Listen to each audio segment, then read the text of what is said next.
Buenas noches, amigos. Bienvenidos a la emisión estelar del Comercio TV. Aquí, lo más destacado del día.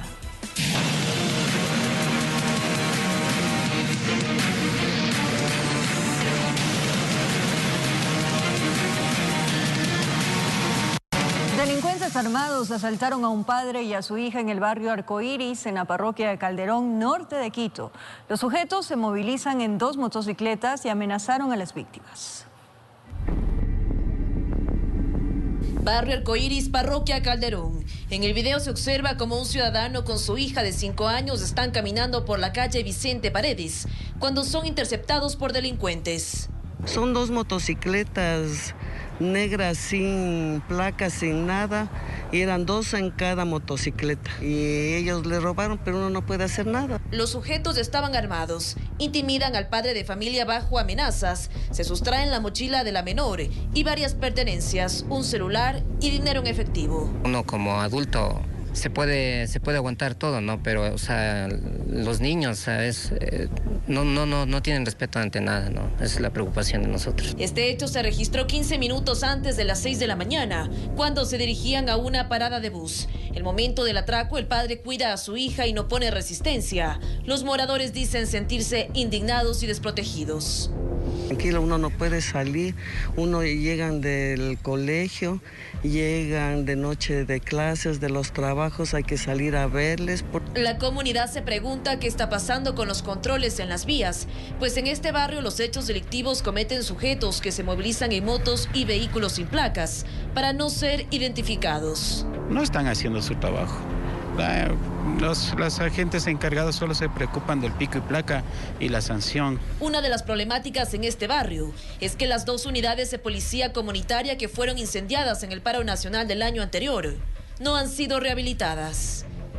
Y eso también nos quitó bastante vigilancia aquí en el sector. Quisimos ponernos de acuerdo para habilitar las UPC, pero nos damos cuenta que es un gran valor y que hay que invertir ahí. Denuncian que personas sospechosas están por el barrio para delinquir. Solicitan más patrullajes. Informó Priscila Cadena.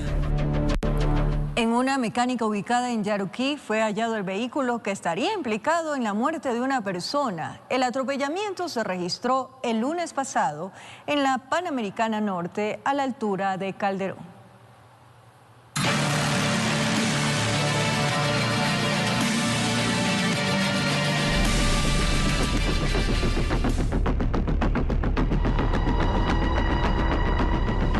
No se trató de un atropellamiento común, como dicen por ahí, nadie sale a matar. En esta oportunidad, cámaras de seguridad registraron a 2 carros de alta gama hacer del carril central de la Panamericana Norte, a la altura de Calderón, una pista de carreras. El infortunado al parecer buscaba cruzar cuando fue embestido por este auto celeste que intentaba rebasar a su rival de 4 ruedas. Como tipología hubo un atropello y como consecuencia lastimosamente una persona fallecida. Como si no hubiese pasado nada, el conductor nunca bajó la velocidad. El cuerpo del hombre salió expulsado varios metros y quedó en media vía. Testigos que intentaron auxiliarlo, nada lograron hacer, murió al instante. La muerte de mi papá por lo menos no queda impune. Tenemos el carro, tenemos los videos, sabemos qué carro es un carro azul.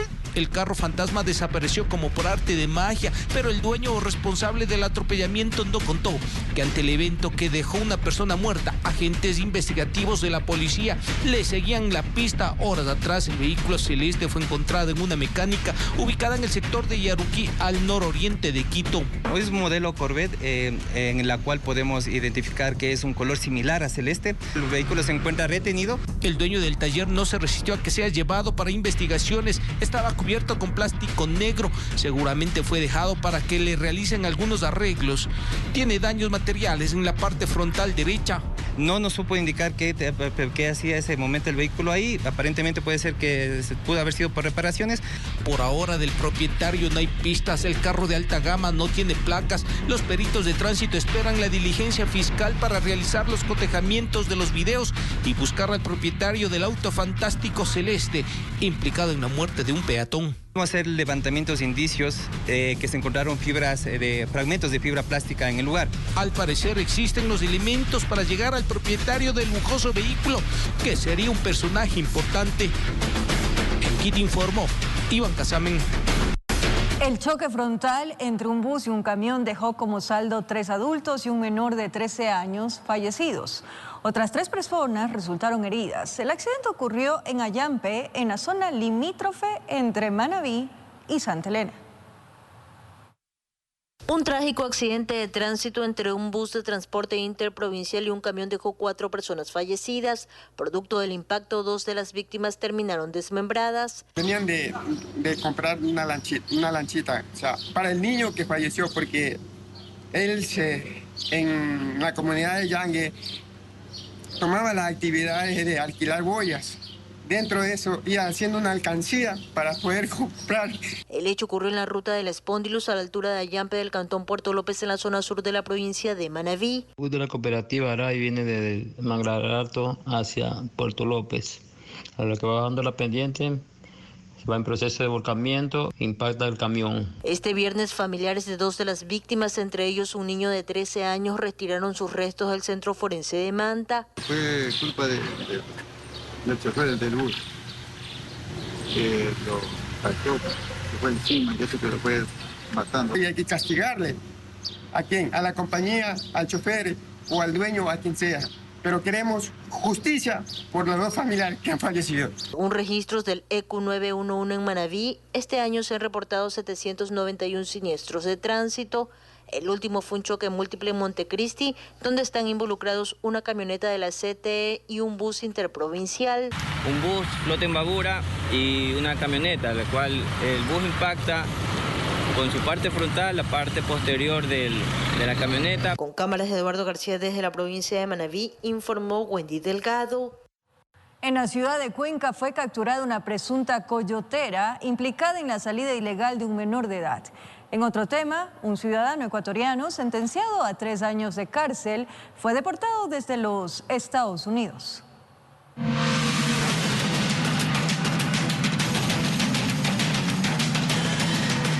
En el 2018, Víctor Hugo Chimbo fue sentenciado a 3 años de privación de libertad por ser integrante de una banda delictiva responsable de varios eventos al margen de la ley. El hombre de 33 años de edad huyó del país, se fue a los Estados Unidos, donde disfrutaba de su libertad. Fue sentenciado en el Tribunal de Garantías Penales en la ciudad de Ambato por el delito de asociación ilícita. Optaron por salir de manera ilegal de nuestro país, cruzando las fronteras de varios países para llegar a Estados Unidos.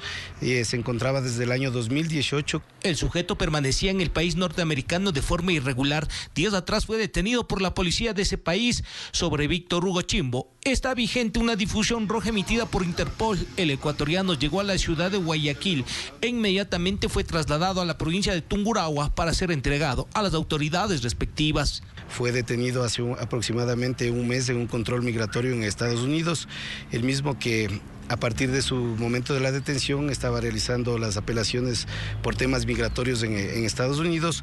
En otro tema, en la ciudad de Cuenca fue capturada una mujer acusada del presunto delito de tráfico ilegal de migrantes. La señora estaría relacionada con la salida del país de manera escondida de un niño de 3 años de edad con destino a los Estados Unidos. Que el menor se encontraba con el padre en la ciudad de Cuenca mediante engaños. Aduce esta persona trasladarle al menor hacia la ciudad de Quito para que pase con su abuelita por unos días.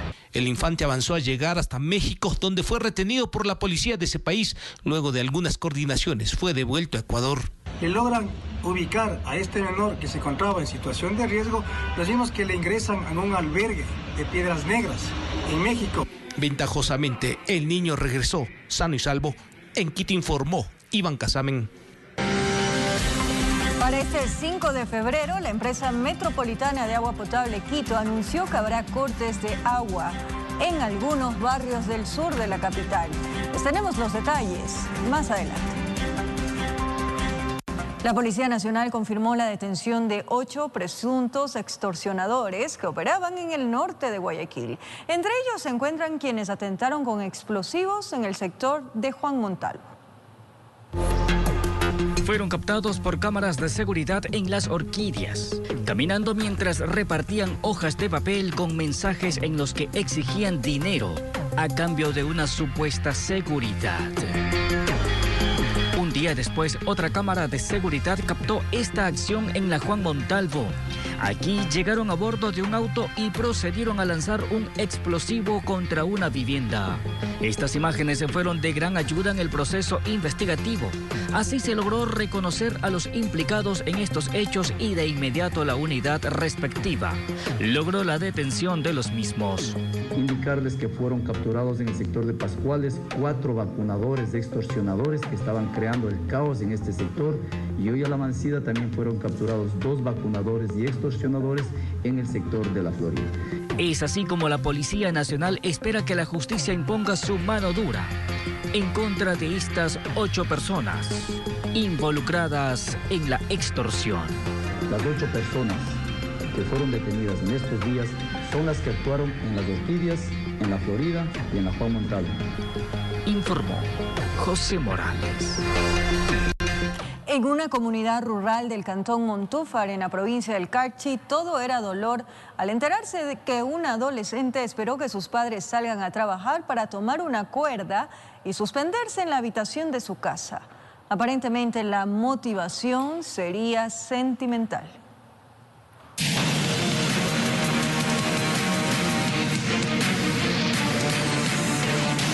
En la casa de Daniela todo parecía normal. Las labores iniciaron temprano como todos los días. Los padres del adolescente de 15 años salieron a trabajar sin imaginar el cuadro que iban a encontrar a su retorno. Ella estaba en su habitación, pero suspendida de una viga. Había tomado una cuerda, la ató a su cuello y sin tiempo a arrepentirse, inició su viaje al más allá, sin dejar rastro de explicaciones. Presentaba un surco incompleto a la altura del cuello. De igual manera, en el lugar se encontraba una cuerda con el objeto que se había quitado la vida. Gritos de dolor y desesperación por saber si Daniela aún respiraba provocó que los vecinos llegaran en auxilio. Desde la línea de emergencia se les indicaba cómo brindarle los primeros auxilios. Nada se pudo hacer, pues Daniela había logrado el objetivo. Lastimosamente ya se encontraba sin signos vitales. En esto ya lo que es personal de la DINASED realiza el levantamiento, el traslado hasta la morgue para que se le realice el protocolo de autopsia. La familia comentó que desde la muerte accidental del sobrino de Daniela todo cambió. Jamás imaginaron que le afectaría a tal punto de que ella decidiera partir en el viaje al infinito de esta cruel manera para los suyos. Desde ese momento había caído un cuadro severo de depresión, lo que se presume que fue el causante para esta trágica historia. El año inicia con 2 casos de suicidio en la provincia del Carchi. El 2002 cerró con 482 llamadas en este sentido. Espero que este sea el último caso, ojalá así sea, pero entre tanto debemos volver la mirada hacia la familia, volver la mirada hacia la escuela para que ellos en los diferentes centros educativos también podamos dirigir y enseñar a los adolescentes, niños y adolescentes que este tipo de frustraciones, especialmente sentimentales, se las puede liberar de otra manera. Con cámaras de José Cedeño desde Tulcán, informa Miriam Enríquez. Sumida en un profundo cuadro depresivo, una mujer acabó con su vida envenenándose en Pastaza. Ingirió matamalezas después de haber sido víctima de un presunto abuso sexual. En el Hospital General Puyo, en Pastaza, murió una mujer tras 10 largos días de una penosa agonía. Había ingerido veneno. Se habla que fue un matamalezas que lo hizo tras caer en un profundo cuadro depresivo después de haber sido víctima de un abuso sexual. Nosotros como Policía Nacional asistimos de forma directa al levantamiento del cadáver con Fiscalía dentro del hospital. Se lo ha mencionado claramente, nosotros la investigación que recurre es más no de forma directa al tratarse de una muerte violenta, porque ella se quitó la vida tomándose un veneno y en realidad falleció dentro del hospital. Al caso le ronda el misterio. Obtener información de este trágico suceso resulta una tarea bastante complicada. En la Fiscalía no quieren hablar. Se señala que está bajo investigación y es un proceso reservado. El proceso por el cual ella se encontraba en el hospital y que posiblemente tomó esta decisión está dentro de la Fiscalía, está en un proceso investigativo y sabrán ellos responder en qué circunstancias está ese proceso. El jefe policial admitió de que este caso autolíptico tuvo un antecedente delictivo que llevó a la víctima a tomar esa fatal decisión. Y en el caso de la señorita, Conocemos que se trataría de un abuso sexual por lo manifestado por los familiares en sí, pero en realidad ese caso está en investigación. La mujer fue ya enterrada en el cementerio municipal de Puyo y con ello se cerró esta trágica y penosa historia, informó Edwin Fernández. Este viernes, la actividad volcánica del Cotopaxi provocó emisiones de hasta 1.5 kilómetros de altura por efecto de dicho fenómeno natural. ¿Qué parroquias resultaron afectadas? Les contamos más adelante. Asesinan con varios impactos de bala a un sujeto en Milagro, provincia del Guayas.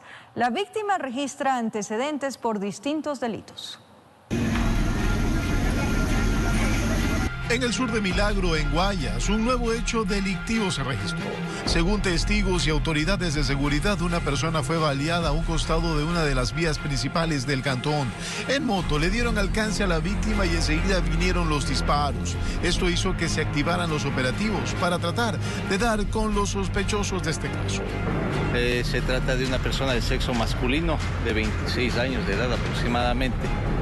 Ha estado circulando en su motocicleta, viene otra motocicleta con dos ocupantes y victimizan al ciudadano. Según expresa la policía, el fallecido ya registraba antecedentes. Su cuerpo fue llevado hasta la morgue para la autopsia correspondiente. De lo que se tiene conocimiento, tiene 4 antecedentes, tiene un historial delictivo en años anteriores por robo, ocultación de cosas robadas, por tenencia de armas de fuego y el último 2022 por asesinato. Se hacen las investigaciones para poder tener claro el móvil de este nuevo asesinato, que con esta nueva muerte violenta suman ya 15 los fallecidos por sicariatos en el cantón de lo que va de este 2023. Manifiestan que es una posible venganza. Presumiblemente, si no tenemos indicios balísticos, podríamos estar pensando que habrían utilizado un revólver, ¿no? Informó Julio César Saona.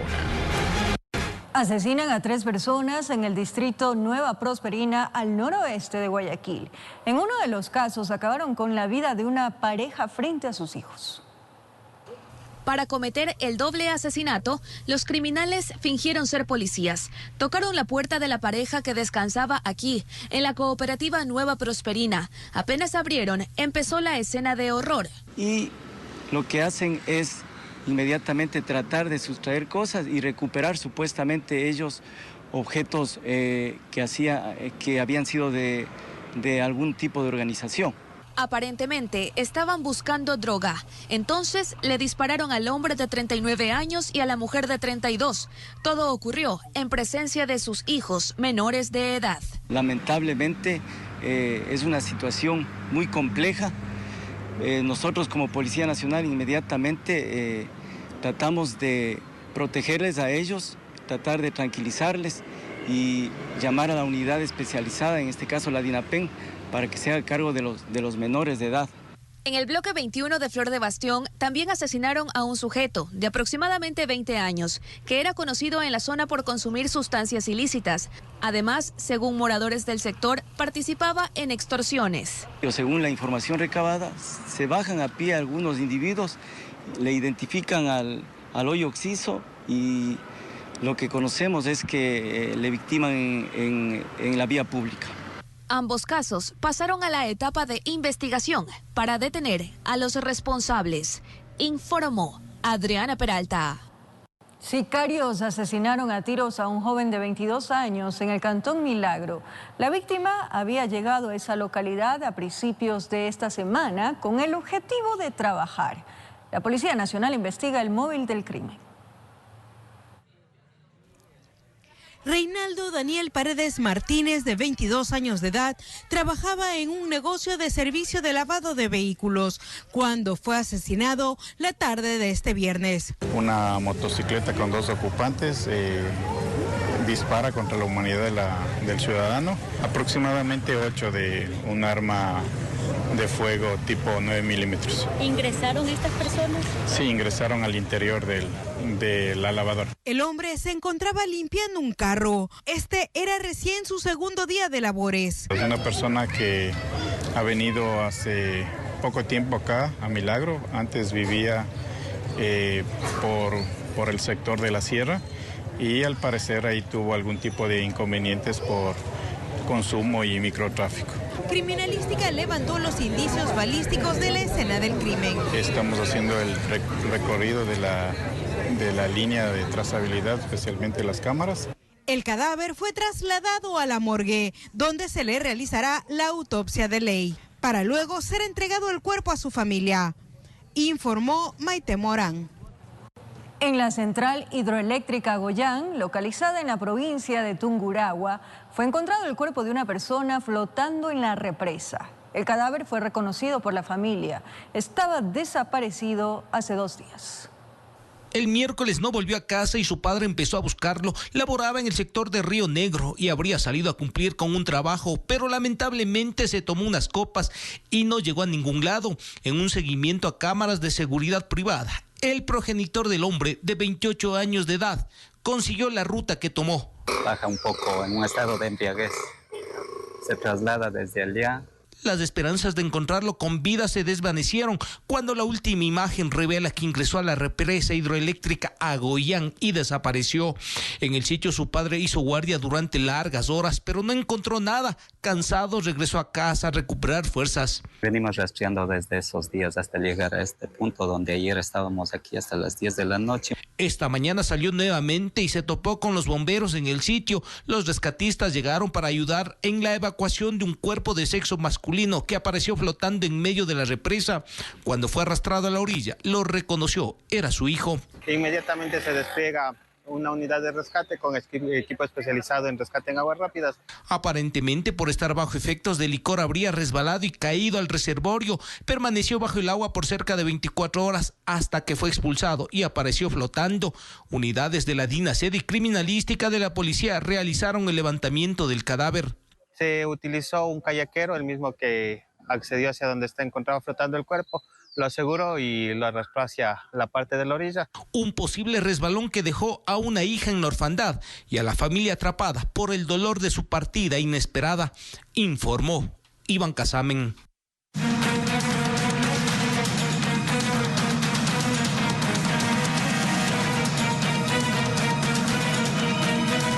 La Unidad Judicial Multicompetente en materia penal de La Aurora, en el cantón Daule, ordenó la liberación inmediata de uno de los cabecillas de una banda delictiva, luego de que un juez lo sobreseyó junto a otras 12 personas, tras la abstención de la Fiscalía de acusarlos.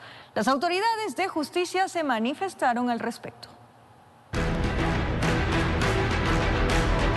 Por medio de redes sociales se daba a conocer la noticia. Alias JR, vinculado a una organización delictiva, era recapturado el pasado 15 de diciembre del 2022 en la vía Aurora Salitre, luego de obtener su prelibertad por cumplir el 40% de una de sus penas. La acción que dio paso a una recaptura se dio luego de que iba acompañado de una caravana y los vehículos se les encontró varias armas de fuego. Luego de las diligencias correspondientes este jueves, un fiscal de Daule dio al dictamen de abstención a favor de 13 personas, entre ellas alias JR. La presidenta de la Corte Provincial de Justicia del Guayas nos comentaba un poco respecto a este tema.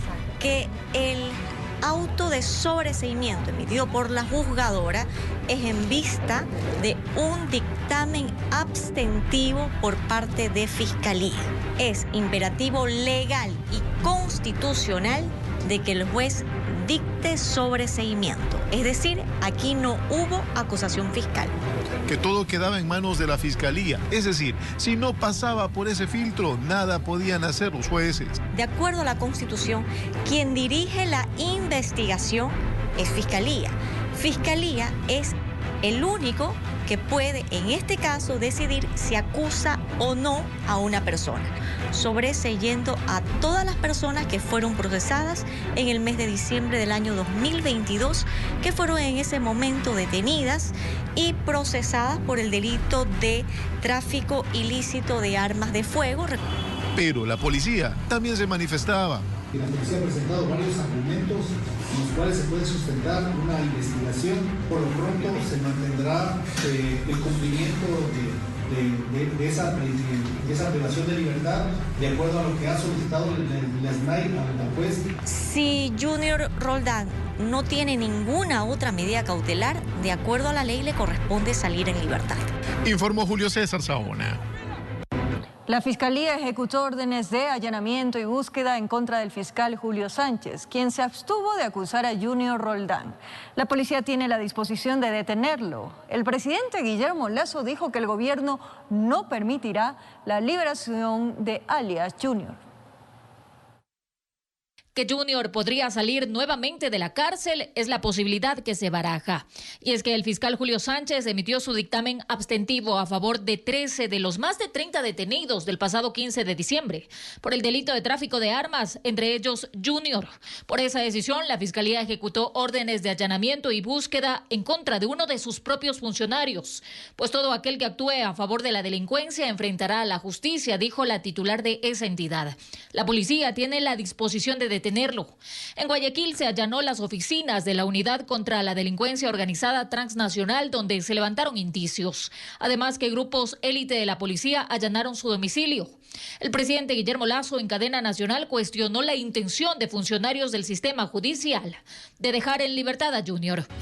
Y al día siguiente, la jueza María Guzmán, jueza de la Unidad Judicial multicompetente en materia penal de Daule, con la inusitada celeridad, ordena la excarcelación de Junior. Roldán, quien es el número 2 de un grupo criminal, tiene 20 procesos en su contra, entre ellos por asesinato. El gobierno del Ecuador no va a permitir que un sujeto con un historial delictivo tan grande y sangriento abandone la cárcel. El gobierno del Ecuador no va a poner en riesgo la seguridad de ustedes, queridos ecuatorianos. Hasta el cierre de esta edición, el fiscal que se abstuvo de acusarlo no era localizado. Informó Marilyn Jaramillo. Gracias por seguir en sintonía de la emisión estelar del Comercio TV. Para este 5 de febrero habrá cortes de agua potable en algunos barrios del sur de Quito. A continuación les detallamos cuáles serán estas zonas y los horarios en los que no se contará con el líquido vital. El calendario de dotación de agua para sectores abastecidos por la planta del Troje coloca a las parroquias de Guamaní, La Ecuatoriana y Chillogallo en su lista. De esta manera, para el 5 de febrero, de 8 a 12 del mediodía, no contarán con líquido vital los barrios El Jirón, La Merced, Ciudadela, Ibarra, Pérez Romero, La Ecuatoriana y Vertiente del Sur. Esto en lo que tiene que ver con Turubamba Bajo. De otra parte, en Turubamba Medio escasearán de agua potable los barrios Nueva Aurora, Guamaní Bajo, Concordia, Turubamba de Monjas 1, Cooperativa Pérez, Barrio San Mateo, 17 de Mayo, San Francisco de Asís y Huarca y Alto.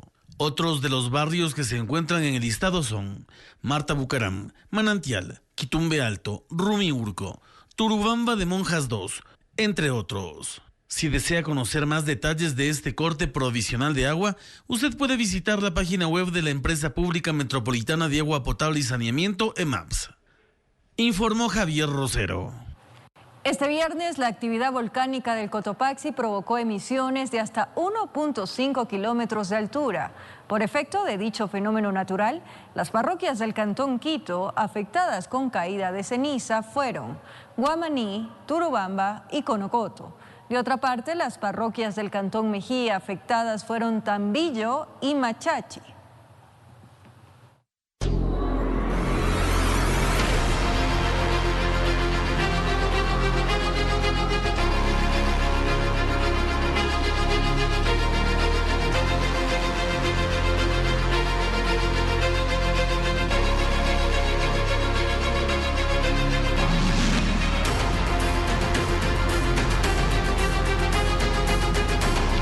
...711 personas a nivel nacional se beneficiaron del voto en casa. Iniciativa que impulsa el Consejo Nacional Electoral para aquellas personas que presentan cierto grado de discapacidad y tienen dificultad para poder movilizarse a los recintos electorales. En una silla de ruedas encontramos a Edmundo Merizalde, expiloto de la Fuerza Aérea Ecuatoriana, quien luego de un accidente aéreo perdió parte de su movilidad. Él es uno de los 711 beneficiarios a nivel nacional del voto en casa. Contento de poder participar. ¿Cuántas veces desea usted que ya participa en estos procesos con este beneficio? Bueno, siempre he votado y con este aquí en casa es la segunda vez. Ajá. Y agradezco mucho al CNE. Custodiada por miembros de la Policía Nacional, una brigada del Consejo Nacional Electoral CNE llegó hasta su domicilio en el norte de la ciudad de Quito, con las respectivas papeletas para que pueda sufragar. Y el llamado precisamente para que todos acudamos y seamos responsables de elegir nuestras nuevas autoridades. Claro, definitivamente, pues hay que motivar a todas las personas a votar, es un derecho, y sobre todo a las personas con discapacidad que lo hagan. Igual mecanismo se aplicó con Segundo Almeida, de 89 años de edad, a quien no le tomó más de 5 minutos ejercer el derecho al voto. Muy feliz de demostrar por la democracia, por el país en especial, que siga adelante, que triunfe el país. Lo veo bien por mi esposo, por las condiciones en las que está, pues siempre es problemático la movilización. De los 711 inscritos, 338 son mujeres y 373 hombres. Uno de los requisitos es que sean mayores de 50 años de edad y presenten mínimo un 75% de discapacidad. Este material, una vez que ya se acaba con la última persona inscrita, ponemos las seguridades respectivas y eso se traslada exactamente a nuestro centro de procesamiento electoral. Ahí queda bajo el custodio de las Fuerzas Armadas y luego el día domingo se haría a partir de las 5 de la tarde el escrutinio. Las provincias con mayor demanda son Manabí 90, Pichincha 47, Santo Domingo de los Áchilas 45, Sucumbíos 42 y Azuay 36. Consideramos que la transparencia, la igualdad de participación y la inclusión son principios esenciales de la democracia. Como muestra de agradecimiento por su participación, el CNE les entregó un ramo de flores. Informó Héctor Romero. La Policía Nacional se desplegó al sector de la Mariscal para realizar operativos por la ley seca que rige en el país. A propósito de los comicios seccionales, los uniformados y elementos de la Agencia Metropolitana de Control procedieron a realizar inspecciones a jóvenes que se encontraban por el sector. 2 personas fueron sancionadas por el consumo de alcohol. Servidores municipales y policiales desplegaron un amplio operativo para las elecciones de este 5 de febrero. La meta es resguardar la seguridad durante el proceso. Se facilitará la movilidad de los votantes en Quito. Además, que el lunes queda suspendida la medida pico y placa. Preste mucha atención. Por las elecciones del domingo habrá algunos cambios en la capital. El día domingo no va a existir paseo dominical. El día lunes no se dará servicio de revisión técnica vehicular. Tampoco rige el sistema de pico y placa. Se activará un puesto de mando unificado en el COE Metropolitano, integrado por la Secretaría de Seguridad, Cuerpo de Agentes de Control, Agencia Metropolitana de Control, bomberos y demás. El objetivo, garantizar la seguridad vial en los perímetros de los recintos, seguridad en los eventos, seguridad ciudadana en el perímetro de los puntos de votación. Ya está en vigencia la ley seca, prohibido el consumo o expendio de bebidas alcohólicas. Podrá ser $256 que la Policía Nacional, por medio de sus articuladas, pues sancionará a los infractores. Y habrá un amplio despliegue de elemento humano para resguardar la seguridad en las 379 juntas electorales, unos 3.000 servidores municipales, más Policía Nacional y logística. Nosotros contamos con 5 buses, 280 patrulleros, 411 motos, 5 UMAC, 1.100 vallas, 15 bicicletas, 825 radios de comunicación, talento humano 3.098. Esteban Borja, secretario de Seguridad, hizo referencia al proceso eruptivo del Cotopaxi, por lo que hizo algunas recomendaciones. En el caso de que el día domingo exista caída de ceniza en la zona sur, especialmente y en los valles de Quito, usar mascarilla KN95, gafas, gorra y por supuesto la ropa adecuada con el fin de evitar posibles problemas. La Agencia Metropolitana de Tránsito realizará controles en los cierres viales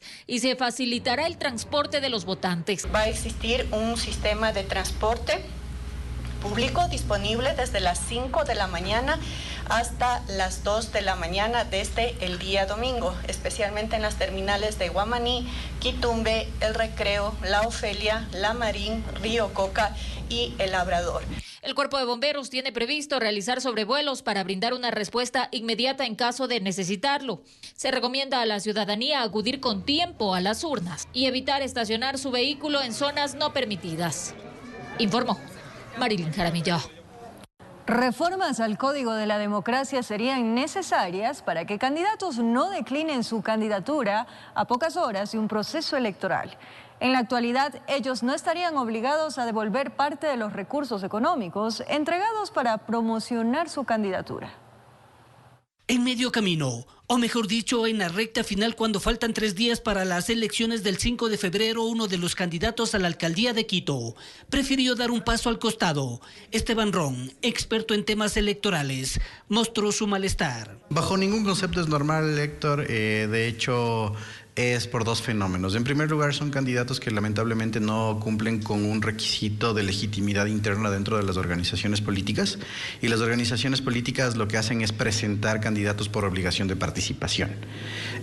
Son candidaturas que lamentablemente no gozan del respaldo inclusive interior de las organizaciones políticas, o que no responden a un proceso de formación interna. Ron aclara que no se trata de una declinación de la candidatura, ya que el artículo 108 del Código de la Democracia establece que estas son irrenunciables. Él va a estar en papeleta y demás, lo que hace es un endoso de votos a otra candidatura. No te produce esto un efecto ni legal, ni tampoco te produce un efecto político como tal. Pero sí se estaría afectando a las arcas del Estado. Se entiende que sí, porque existe el Fondo de Promoción Electoral. El Fondo de Promoción Electoral es este fondo que el Consejo Nacional Electoral entrega simbólicamente, no se maneja dinero en efectivo, entrega simbólicamente a través de estos canjes que hacen con medios de comunicación, y él ya los debe haber ocupado. Sí, pero lamentablemente el Código de la Democracia no establece una norma de sanción a este tipo de conductas. Por lo que sería necesario reformas electorales. El artículo 223.1, que es reformado en el 2020 en el Código de la Democracia, establece que en el caso de que existan este tipo de irregularidades fácticas y las personas no alcancen el 4% del total de votos válidos en una elección, deben devolver el 50% de ese fondo de promoción electoral. Pero ¿cuándo, Héctor? Y esto es importante, en 2 elecciones consecutivas. En este caso, dudo mucho que el candidato Ceballos se candidatice nuevamente a efectos de no tener este tipo de sanción. Cosas de la política ecuatoriana, informó Héctor Romero. Ante el sensible fallecimiento del señor Fidel Hernández Méndez, todos quienes conformamos la familia Ortel expresamos con la más profunda consternación y tristeza un sentido pésame a su hermana, la ingeniera María Elena Hernández, presidenta de la Organización Ecuatoriana de Televisión. Por medio de este mensaje expresamos nuestra solidaridad y acompañamos su dolor. Su cuerpo está siendo velado en Parques de la Paz en la ciudad de Guayaquil. Paz en su tumba.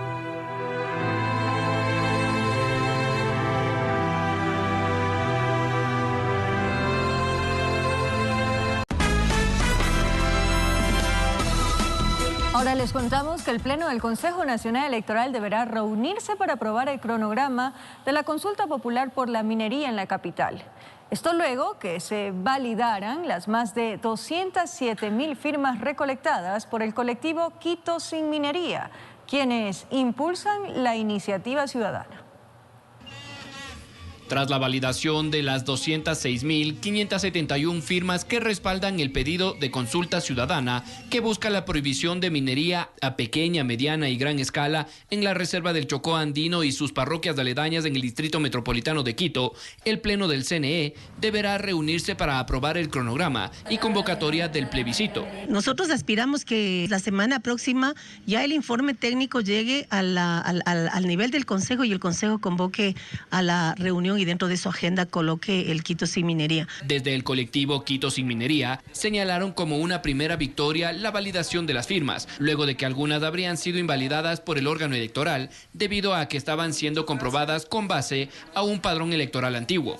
tuvimos un problema con el padrón electoral en el que se nos eliminaban las firmas de los jóvenes entre 16 y 18 años, pero afortunadamente este problema fue superado, volvimos a validar las firmas desde el principio, lo cual pues nos da derecho a consultarle a los quiteños si van a permitir o no la minería en el Distrito Metropolitano. Serán 4 las preguntas que se plantearán en esta consulta. Desde la Cámara de Minería indican que esta iniciativa no sería una solución para frenar los daños ambientales y problemas que se estarían registrando en las parroquias del noroccidente de la capital. Los reales problemas y los reales amenazas que puede tener Pacto no responden a una minería responsable, mucho menos a una minería a gran escala. El verdadero enemigo, que es la minería ilegal, que estamos viendo está pululando por todas las provincias del Ecuador. Lo que queremos es que el electorado entienda por lo que realmente va a votar, porque a ratos nos hacen creer que, vamos a prohibir la minería en Quito. Sí, qué chévere. Y las canteras del municipio y las canteras de Guazabamba, que también es Cantón Quito. A su vez, enfatizaron que sea cual sea el resultado del plebiscito, no tendría un efecto retroactivo, es decir, todas las concesiones mineras otorgadas hasta la fecha seguirán desarrollándose sin efecto de reversión de contratos, informó Mauricio Sánchez.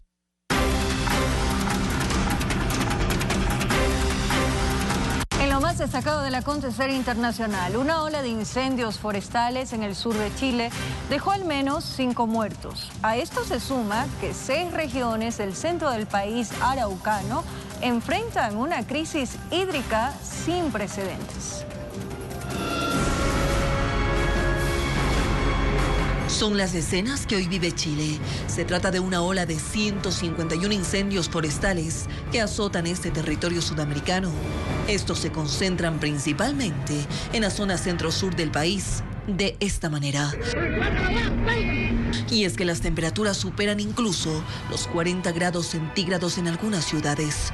Hasta el momento, las llamas han dejado al menos 5 personas fallecidas y un centenar de hogares dañados en las regiones de Ñuble y la de Biobío, ubicadas a 400 y 500 kilómetros al sur de Santiago. Son más de 30.000 hectáreas de bosque que han quedado destruidas desde que inició el fuego en los últimos días. Ante este panorama, el presidente Gabriel Boric interrumpió sus vacaciones en la Patagonia y se trasladó hacia estas zonas para reunirse con las autoridades locales y visitar a los vecinos afectados. Decirles a todos los ciudadanos y habitantes de la Araucanía que estamos con ustedes, que toda la fuerza del Estado va a estar desplegada, primero, para combatir los incendios y para acompañar a todas las víctimas. Ante esto, se decretó estado de excepción constitucional de catástrofe en las 2 regiones críticas. Chile acumula ya 14 años de sequía, el periodo de tiempo seco más prolongado desde que hay registros, y 6 regiones del centro del país sudamericano, donde se concentra cerca del 80% de la población, hoy enfrenta una crisis hídrica sin precedentes. Informó Ismenia Solórzano. En Pakistán, un grave accidente de tránsito dejó 17 muertos y 20 heridos, mientras que en los Estados Unidos, una poderosa tormenta de hielo provocó caos y destrucción. En Pakistán, un grave siniestro de tránsito deja al menos 17 personas muertas y más de 20 heridos, muchos de ellos de gravedad. El trágico hecho ocurrió en la ciudad de Kohad, en el noroeste del país, cuando un autobús de pasajeros colisionó con un tráiler. Entre las víctimas se incluyen niños y mujeres. Imágenes difundidas por medios locales muestran la gravedad de este accidente de tránsito. Mientras tanto, en Estados Unidos, principalmente en Texas, miles de residentes sufren las consecuencias de una tormenta de hielo que deja destrucción y árboles derrumbados. Eso, además que miles de ciudadanos se quedaron sin electricidad. A esto se suma que anteriormente una tormenta invernal dejó al menos 10 fallecidos por accidentes de tránsito. Por ello, expertos han pedido a la población estar alertas.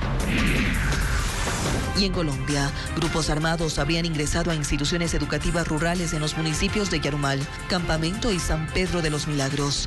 El gobernador de la localidad señaló que detrás de estas actuaciones contra la población civil estarían las disidencias del Frente 36 de las FARC y el Clan del Golfo.